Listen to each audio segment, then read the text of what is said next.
Hello everyone, I am सुगम। Welcome back. तो कैसे हो आप सब? आई होप आप सब अच्छे होंगे।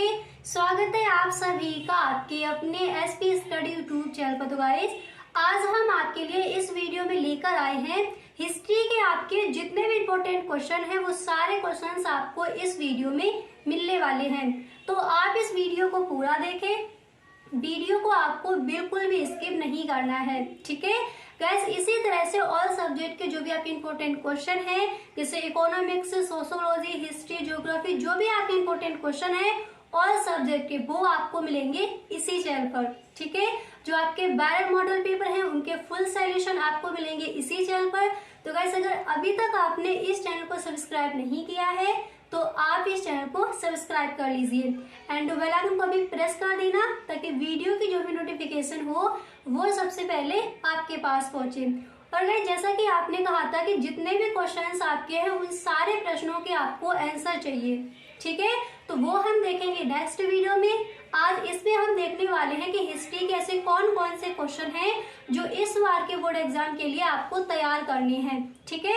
उन सारे प्रश्नों पर आज हम इस वीडियो में डिस्कस करने वाले हैं। ओके, तो चलिए बिना टाइम वेस्ट के वीडियो को स्टार्ट करते हैं। तो गाइस, यहाँ पर देखिए जो भी आपके हिस्ट्री के इम्पोर्टेंट क्वेश्चन हैं, तो जैसा कि आपने कहा था उन सारे प्रश्नों के आपको आंसर चाहिए, तो उन सारे प्रश्नों के आंसर यहाँ पर हम लेकर आए हैं। तो आप इस वीडियो में एंड तक बने रहें, ठीक है।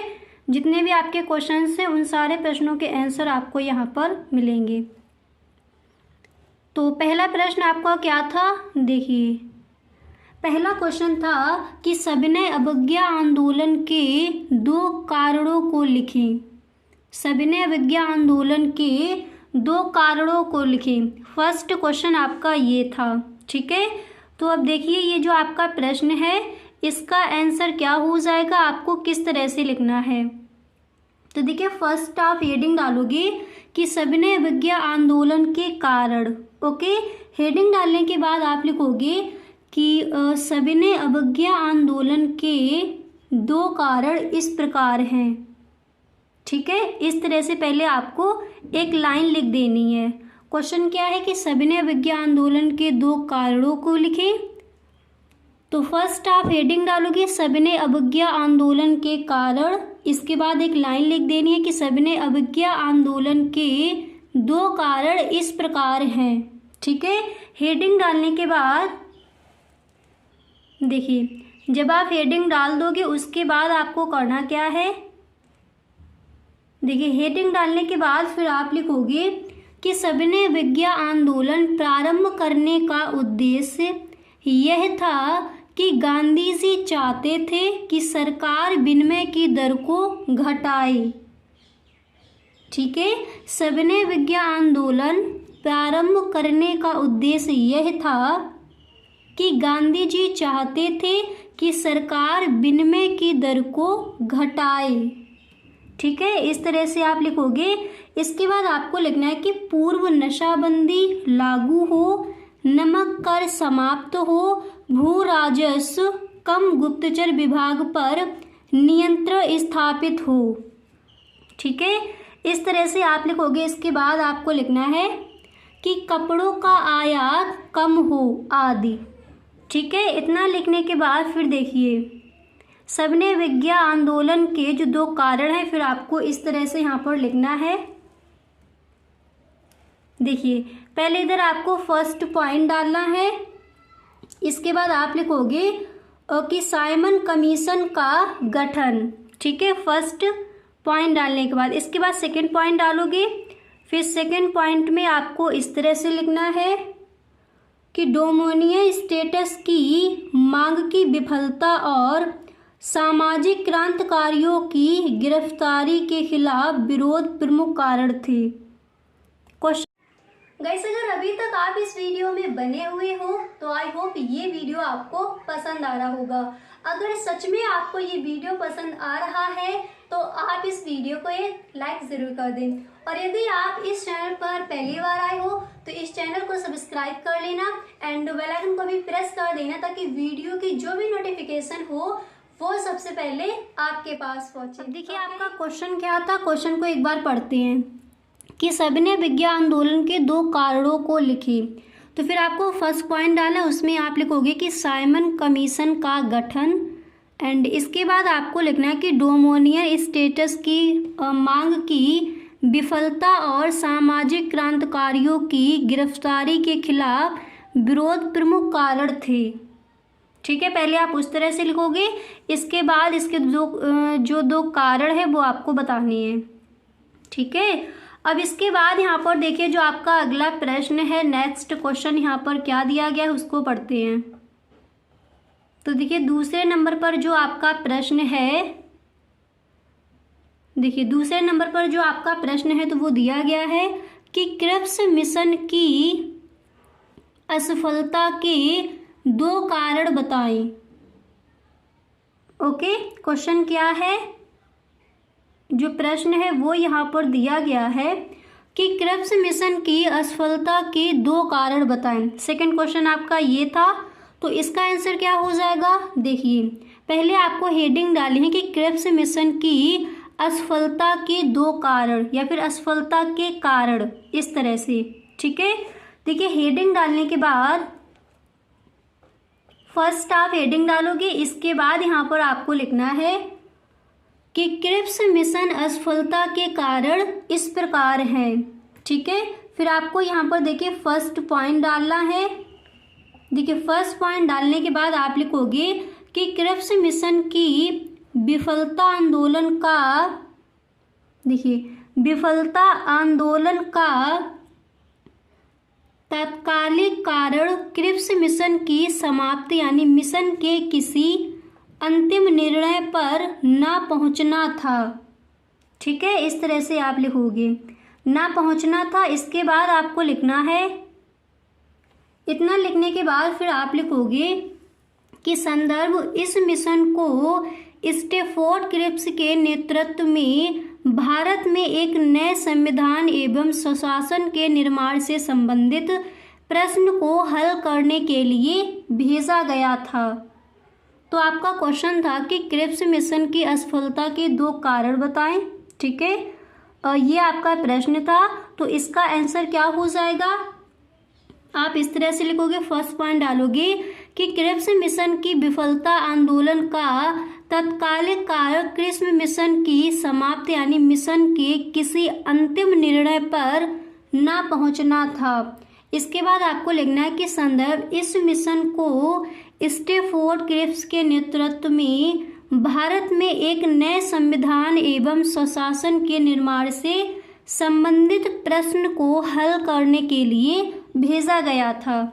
ठीक है, फर्स्ट पॉइंट डालकर आप इस तरह से लिखोगे। अब इसके बाद देखिए आपको सेकंड पॉइंट डालना है, फिर उसमें आप किस तरह से लिखोगे उसको देखिए। तो फर्स्ट पॉइंट डालकर आपको इतना लिखना है। इसके बाद यहाँ पर देखिए आप डालोगे सेकंड पॉइंट, देखिए दूसरा नंबर डालकर फिर आप लिखोगे कि ब्रिटिश सरकार की फिरंगी नीति भी क्रिप्स मिशन की असफलता का कारण रही। इसके बाद आपको लिखना है कि वास्तव में ब्रिटिश सरकार भारत को स्वतंत्रता तो देना ही नहीं चाहती थी, वह तो अन्य किसी विदेशी शासकों का चर्चिल पर का प्रस्ताव लेकर भारत भेजा था। ठीक है, इस तरह से आपको जो 2 कारण हैं वो आपको इस तरह से बता देनी है। अच्छे से समझ आ गया। दूसरा पॉइंट डालकर आप क्या लिखोगे एक बार दोबारा से देख लीजिए और इन सारे प्रश्नों के आंसर को आपको लिख लेना है।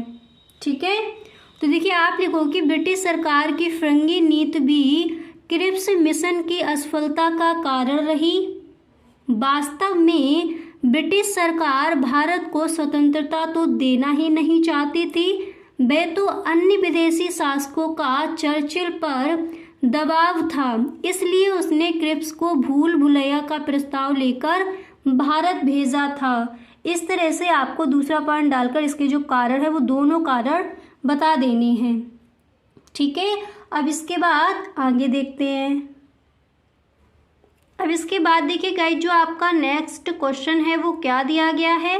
अगला प्रश्न देखिए, तो नेक्स्ट क्वेश्चन आपका ये था कि दिल्ली चलो का नारा कब व किसने दिया था। ठीक है, ये आपका क्वेश्चन था। देखिए इसका आंसर क्या हो जाएगा। दिल्ली चलो का नारा सुभाष चंद्र बोस द्वारा दिया गया था। देखिए अगर आपका ये क्वेश्चन पूछा जाता है बोर्ड एग्जाम में, तो जब आप इनका नेम लिखोगे सुभाष चंद्र बोस द्वारा, तो इनके नीचे आपको लाइन कर देनी है ब्लैक पेन से। ठीक है, सुभाष चंद्र बोस द्वारा दिया गया था।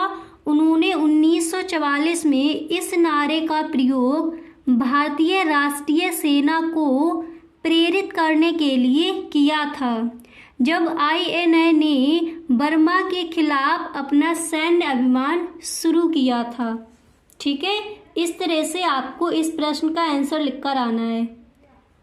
तो दिल्ली चलो का नारा कब व किसने दिया था, अच्छे से समझ लिया, एक बार दोबारा से देख लीजिए। देखिए दिल्ली चलो का नारा सुभाष चंद्र बोस द्वारा दिया गया था। उन्होंने 1944 में इस नारे का प्रयोग भारतीय राष्ट्रीय सेना को प्रेरित करने के लिए किया था। इसके बाद आप लिखोगे जब INA ने बर्मा के खिलाफ अपना सैन्य अभियान शुरू किया था। ठीक है, तो इस तरह से आप इस प्रश्न का आंसर लिखकर आओगे। अच्छे से क्लियर हो गया। अब इसके बाद जो नेक्स्ट है उसको देखते हैं। तो यहाँ पर देखिए जो आपका अगला प्रश्न है वो क्या है, उसको पढ़िए। तो देखिए यहाँ पर जो आपका नेक्स्ट प्रश्न है वो दिया गया है कि भारत के कौन से दो प्रांत अगस्त 1947 में भारत और पाकिस्तान के बीच बांटे गए थे। क्वेश्चन क्या है कि भारत के कौन से दो प्रांत यानी राज्य अगस्त 1947 में भारत और पाकिस्तान के बीच बांटे गए थे। तो देखिए इसका आंसर क्या हो जाएगा, आपको किस तरह से इस प्रश्न का आंसर लिखना है उसको देखिए। तो देखिए आप लिखोगे कि इस घटनाक्रम में मुख्यतः ब्रिटिश भारत के बंगाल प्रांत को पूर्वी पाकिस्तान और भारत के पश्चिमी बंगाल राज्य में बांट दिया गया। ठीक है, इसके बाद आप लिखोगे और इसी तरह ब्रिटिश भारत के पंजाब प्रांत को पश्चिमी पाकिस्तान के पंजाब प्रांत और भारत के पंजाब राज्य में बांट दिया गया। ठीक है, इस तरह से आपको इस प्रश्न का आंसर लिखकर आना है। समझ आ गया, एक बार दोबारा से देख लीजिए। तो आप इस प्रश्न का आंसर इस तरह से लिखोगे कि इस घटनाक्रम में मुख्यतः ब्रिटिश भारत के बंगाल प्रांत को पूर्वी पाकिस्तान और भारत के पश्चिम बंगाल राज्य में बांट दिया गया और इसी तरह ब्रिटिश भारत के पंजाब प्रांत को पश्चिमी पाकिस्तान के पंजाब प्रांत और भारत के पंजाब राज्य में बांट दिया गया। इस तरह से आपको इस प्रश्न का जो आंसर है वो आप इस तरह से लिखोगे। ठीक है, अब इसके बाद जो आपका नेक्स्ट क्वेश्चन है उसको देखते हैं। तो यहाँ पर आप देख सकते हो जो आपका नेक्स्ट प्रश्न है वो क्या है। तो देखिए अगला क्वेश्चन आपका यहाँ पर दिया गया है कि भारत का संविधान 26 जनवरी 1950 को क्यों लागू किया गया है। ठीक है, क्वेश्चन क्या है कि भारत का संविधान 26 जनवरी 1950 को क्यों लागू किया गया। तो इसका आंसर आप इस तरह से लिखोगे कि एक स्वतंत्र गणराज्य बनने और देश में कानून का राज्य स्थापित करने के लिए 26 नवंबर 1949 को भारतीय संविधान सभा द्वारा इसे अपनाया गया। ठीक है, इस तरह से आप लिखोगे। क्या लिखना है आपको, आप लिखोगे कि एक स्वतंत्र गणराज्य बनने और देश में कानून का राज्य स्थापित करने के लिए 26 नवंबर 1949 को भारतीय संविधान सभा द्वारा इसे अपनाया गया। इसके बाद आप लिखोगे और 26 जनवरी 1950 को लागू किया गया था। ओके, इतना लिखने के बाद इसे लागू किया गया था, इतना लिखने के बाद फिर आप लिखोगे इसे लागू करने के लिए 26 जनवरी की तिथि को इसलिए चुना गया था क्योंकि 1930 में इसी दिन भारतीय राष्ट्रीय कांग्रेस ने भारत को पूर्ण स्वराज घोषित किया था। तो क्वेश्चन आपका ये था कि भारत का संविधान 26 जनवरी 1950 को क्यों लागू किया गया। तो किस लिए लागू किया गया, इसे लागू करने के लिए 26 जनवरी की तिथि को इसलिए चुना गया था क्योंकि 1930 में इसी दिन भारतीय राष्ट्रीय कांग्रेस ने भारत को पूर्ण स्वराज घोषित किया था, इसलिए। ठीक है, अब इसके बाद जो आपका अगला क्वेश्चन था उसको देखिए। नेक्स्ट प्रश्न था कि मोहनजोदड़ो का अर्थ क्या होता है। मोहनजोदड़ो का अर्थ क्या होता है, इस क्वेश्चन के आंसर को देखिए। तो देखिए, जब आप इस प्रश्न का आंसर लिखोगे तो सबसे पहले आपको करना क्या है, पहले आप इस तरह से हेडिंग डालोगे मोहनजोदड़ो का अर्थ। ठीक है, तो पहले आपको इस तरह से हेडिंग डालनी है कि मोहनजोदड़ो का अर्थ। हेडिंग डालने के बाद आप लिखोगे कि मोहनजोदड़ो का सिंधी भाषा में अर्थ मुर्दों का टीला है।